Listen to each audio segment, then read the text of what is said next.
শুভ সন্ধ্যা। আমি ব্রততী। অনেকদিন বাদ আবার হাজির আপনাদের সামনে। আজ একটা ছোট্ট গল্প বলব। আমরা সবাই কম বেশি দুশ্চিন্তায় ভুগি। সেরকম একটা ছোট্ট গল্প বলব। একটা সুন্দর পাহাড়ি ছোট গ্রামে একটি ছেলে বসবাস করত। যার কাছে তার বাড়ি, গাড়ি, টাকা, পয়সা, মা-বাবা সবাই ছিল।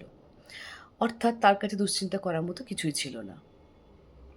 তবুও দেখা যেত যে ছেলেটি ভীষণ দুশ্চিন্তায় ভুগছে।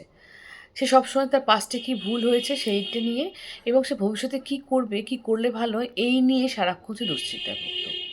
এমন দুশ্চিন্তায় ভুগত যে সারাক্ষণ সে অফিসের কাজ ভালোভাবে করতে পারত না, ভালোভাবে খেতে পারত না, ভালোভাবে ঘুমোতে পারত না। তার একটি বন্ধু এটাকে এবং খেয়াল করে তাকে তার দুশ্চিন্তাটা এবং সে তখন বলে যে একজন সন্ন্যাসীর কাছে যেতে, যাকে তিনি আগে থেকে চিনতেন। তো ছেলেটি তার কথা মতো ওই সন্ন্যাসীর কাছে যায় এবং তার যা সমস্যা সে জানায়। যে আমি সারাক্ষণ এরকম দুশ্চিন্তায় ভুগি, হয় পাস্ট নাহলে ফিউচার নিয়ে। সন্ন্যাসী একটু হাসেন এবং তাকে বলেন যে আমি তোমায় কিছু কাজ দেবো যা তোমাকে দুদিনে কমপ্লিট করতে হবে।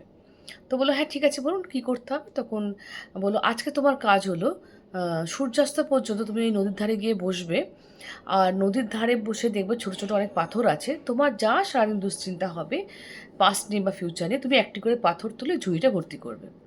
তো ছেলেটি তাই করলো এবং সূর্যাস্ত পর্যন্ত সে নদীর ধারে বসলো এবং সে একটি করে পাথর তুলতে লাগলো। যখন সে ফিরলো সন্ন্যাসীর কাছে তখন দেখা গেল তার ঝুড়িটি পুরো ভর্তি হয়ে গেছে। তো তারপরের দিন সন্ন্যাসী তাকে বললো আজ এই পর্যন্ত, কালকে তোমাকে এই ভারী ঝুড়িটাকে নিয়ে তোমাকে ওই পাহাড়টিতে, একটা সামনে সুন্দর পাহাড় ছিল, পাহাড়ের চূড়ায় তোমাকে উঠতে হবে। বললো আচ্ছা ঠিক আছে। তো ছেলেটি তার পরের দিন সকালবেলা ঘুম থেকে উঠে ওই ঝুড়িটিকে নিয়ে পাহাড়টিতে উঠলো।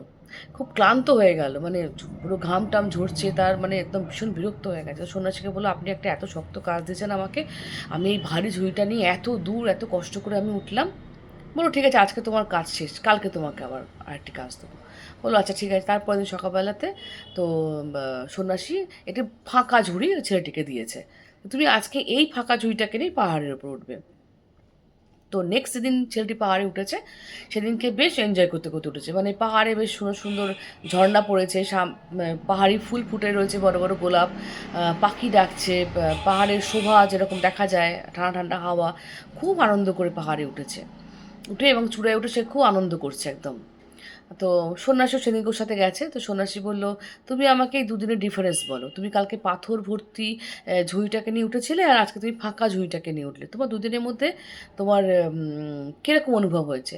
তো ছেলেটি বলে বাবা কালকে ভীষণ ক্লান্ত ছিলাম, ভীষণ অস্বস্তিতে পড়েছি, এত সুন্দর রাস্তাটা আমি বুঝতেই পারিনি কাকে এত সুন্দর রাস্তা ছিল, আমি ভীষণ ক্লান্ত হয়ে গেছিলাম এত ভারী বোঝা নিয়ে, কিন্তু আজ আমি ভীষণ আনন্দ পেয়েছি, আমার সেরকম কোনো বোঝাই নেই। পাহাড়ের সৌন্দর্য উপভোগ করেছি, হাওয়া, ফুল, যা যা প্রাকৃতিক রয়েছে আমি সব অনুভব করতে আজ আমি খুব আনন্দ পেয়েছি।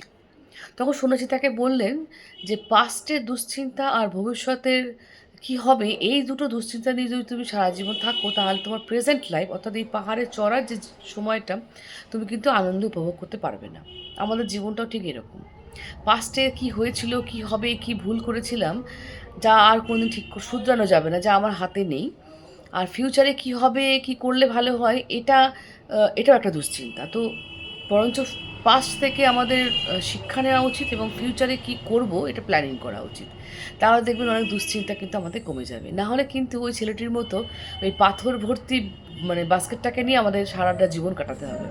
দুশ্চিন্তাগুলো সরিয়ে রেখে সামনে যে সুন্দর জীবনটা সেটাকে অনুভব করুন। ভালো লাগলে একটা লাইক করবেন, শেয়ার করবেন এবং কমেন্ট করবেন। নমস্কার।